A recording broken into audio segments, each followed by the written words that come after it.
பாலாற்றில் எங்கெங்கு தடுப்பணைகள் அமைக்கப்பட்டிருக்கின்றன என்பது குறித்த புள்ளி விவரங்களுடன் அமைச்சர் துரைமுருகன் அன்புமணிக்கு பதிலடி கொடுத்துள்ளார். இது தொடர்பான கூடுதல் விவரங்களை நம்முடைய சிறப்பு செய்தியாளர் அபினேஷிடம் கேட்கலாம்.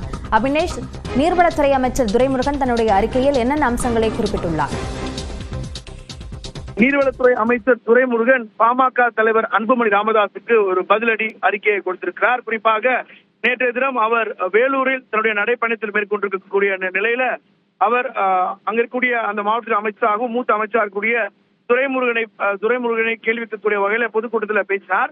இதற்கு துரைமுருகன் தற்போது ஒரு பதில் அறிக்கையை குறிப்பிட்டிருக்கிறார். குறிப்பாக பாமக கட்சியை சேர்ந்த அன்புமணி ராமதாஸ் தன்னுடைய தந்தைக்கு எதிரான ஒரு ரத கஜ துரக பதாதிகளுடன் தமிழகத்தில் ஒரு திக் விஜயம் புறப்பட்டிருக்கிறார். ஆனால் இது குறித்து கருத்து சொல்ல நமக்கு உரிமை இல்லை, நாம் சொல்ல போதும் என்று தந்தை மகன் குறித்த அந்த பிரச்சனை குறித்து அமைச்சர் சாடி இருக்கிறார். மேலும் இந்த மாவட்டத்தை சேர்ந்த ஒரு அமைச்சர் இந்த பாலாற்றை ஏதேனும் ஒரு தடுப்பணை கட்டியது உண்டா என்று கேள்வி எழுப்பியிருக்கிறார்.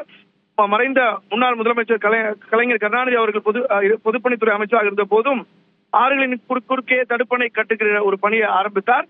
தொடர்ந்து அதன் தொடர்ச்சியாக நான் இந்த துறைக்கு அமைச்சராக வந்த பிறகு கருணாநிதி அவர்கள் முதலமைச்சராக இருந்த காலகட்டத்திலும் தற்போது முதலமைச்சராக கூடிய மு.க. ஸ்டாலின் அவருடைய காலத்திலும் சரி, பாலாற்றில் மொத்தமாக 5 தடுப்பணைகளும், அதே போல பொன்னையாற்றில் மொத்தம் 2 தடுப்பணைகளும், பாம்பாற்றில் மொத்தம் 2 தடுப்பணைகளும், அதே போல கொசஸ்தலை ஆற்றில் 1 தடுப்பணையும், அகரம் ஆற்றில் 1 தடுப்பணையும், அதே போல வெள்ளாள காற்றில் மொத்தம் 2 தடுப்பணை என மொத்தமாக இந்த கடந்த 5 ஆண்டுகளில் ஏராளமான தடுப்பணைகள் கட்டியிருப்பதாகவும், எனவே அன்புமணி ராமதாஸ் அவர்களுக்கு ஒரு சிறிய வேண்டுகோள், இனிமேலாவது பேசுவதற்கு முன்பு யாராவது விவரம் தெரிந்தவுடன் கேட்டு சரியான புள்ளி விவரத்துடன் பேசுவது நல்லது என்று மூத்த அமைச்சர் துரைமுருகன் அவர் ஒரு பதில் அறிக்கையாக அன்புமணி ராமதாஸை சாடி இருக்கிறார். அபிநயா, விரிவான விவரங்களுக்கு நன்றி அபினேஷ்.